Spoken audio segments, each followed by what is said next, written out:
Je vais dire globalement que c'est dommage, mais je dis que la faute n'est pas à la République du Bénin.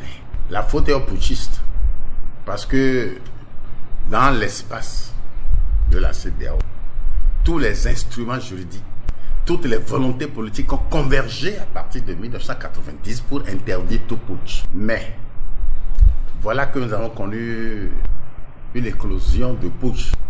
Et les putschistes n'avaient pas comme objectif un idéal quelconque. Ils ont fait leur putsch pour diverses raisons et dans plusieurs circonstances variées d'ailleurs. Le putsch du Niger n'était pas tout à fait compréhensible. Et je dis que la première réaction de la CEDEAO est conforme au texte. Les sanctions contre les putsch. Jusqu'à une intervention militaire. Tout à fait.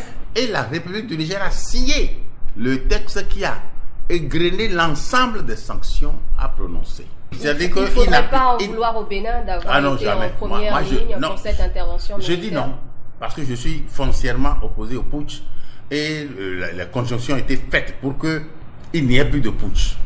Et qu'est-ce que vous suggérez aujourd'hui? Ce que je suggère, c'est que tous les gouvernements actuels fassent l'effort pour revenir à la plénitude de la démocratie. Oui, mais là, ça chauffe, il y a des escalades.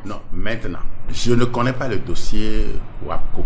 Je ne sais pas non plus et ne comprends pas non plus pourquoi, alors que la CEDEAO a levé les sanctions et a ouvert les frontières, pourquoi le Niger s'obstine à ne pas ouvrir de son côté. Mais mes interrogations vont dans certaines directions. Qui est derrière pour allumer cela? Et pourquoi c'est allumé?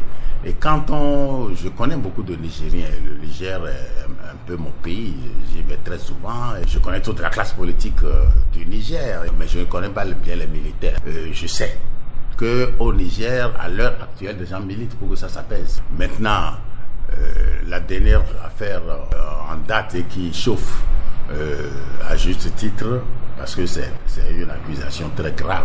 Dire qu'il y a des légionnaires étrangers intégrés dans l'armée béninoise pour attaquer le Niger, ça me paraît trop gros. Et ça doit cacher quelque chose que nous découvrirons tôt ou tard. Une proposition pour... Non, la proposition, elle est simple. La patience. Devant ces situations, il faut être calme et patient.